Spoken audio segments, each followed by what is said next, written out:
Mr. Hayward-Cole, thank you very much for coming in and speaking to us at the London School of Business and Finance today. My pleasure. What we would really like to talk to you about is you've got over 25 years of experience in investment banking in the UK and internationally. What would your advice be for someone who was looking to get into the investment banking sector? When I started 25 years ago, it was a lot less competitive to get in. I mean, London was very much, recruiting from a UK pool of talent. And I think the biggest difference today is London is now recruiting from a global pool of talent from universities around the world. And that unfortunately makes it a lot more competitive. So I guess the best advice I can give to people thinking about it is you've got to start planning your entry into the industry early, just to get some indication on your CV that you're interested and passionate enough about it to have gone off, used your network to get some sort of work experience.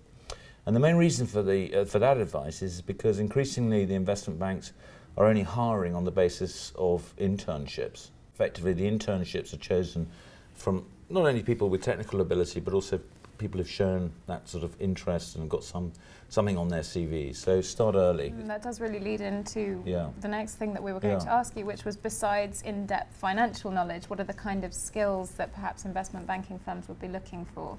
I'd say 3 skills to actually sort of be successful in an investment banking career now, over and above the technical skills.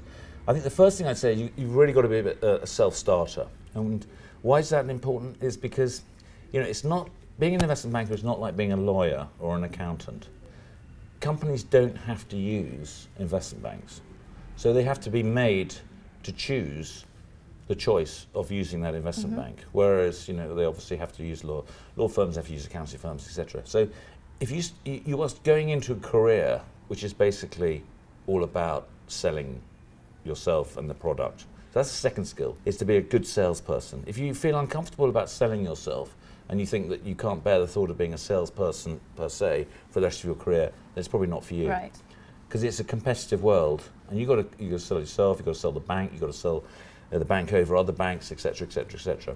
And I think the third one I'd say is that, and this comes as a bit of a surprise to many people, is you've got to be entrepreneurial. And the reason is the same reason, is that because you are thinking of interesting ideas, interesting topics to talk with clients, to engage them to the point where they want to hire you, and then it becomes a fee-paying event or whatever it happens to be. But you've got to engage, and to be engaged, you need to have the idea, and to have the idea, you've got to think entrepreneurially. Okay, so there's just an idea of some of the other levels that are involved besides the financial side of things.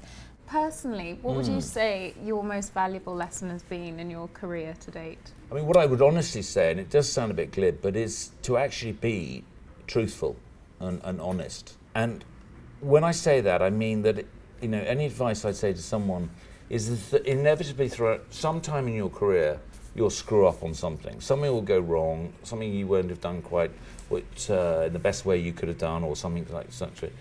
That's at the point to be honest enough and to be brave enough to stick your hand up and say, I did, it's gone a bit wrong, or whatever. I think that, the biggest lesson is, don't be afraid. I mean, it's much better to say at the beginning of a problem than at the end of a problem. Okay. And problems aside, what's the key to professional success in such a competitive industry? You've really got to enjoy being an investment banker. Yeah. I mean, I think everyone knows it's extremely hard work, and it is hard work. You've got to be really interested in the business per se. It is the things which people don't talk about is the excitement of doing a transaction, the excitement of working in a team environment on a deal with 4 or 5 other people who are like-minded and equally excited. The excitement of getting that deal to the point where it actually happens and announced, and sharing in that success with your colleagues are all great things. You've got to really want to be able to do that and enjoy that, because you're not going to get through all the other bits and pieces alongside, which are the long hours and the antisocial business or whatever. So if you're interested in it, it's a great career. After more than 25 years of doing it, I'm still thoroughly enjoying it. In your experience, what do you think the future holds for the finance industry and for the investment banking industry in particular? Well, I always ask myself 2 questions. If we woke up tomorrow morning in a world where there were no investment banks, would anyone care? And the answer to that is no, particularly in recent in recent light. But the other question is that if we woke up in that world where no investment banks existed, would someone go out and invent the investment banking model? And the answer to that is undoubtedly yes, because it is the sort of the pinnacle of commercialism and, as I said, entrepreneurial spirit working in its most extreme form.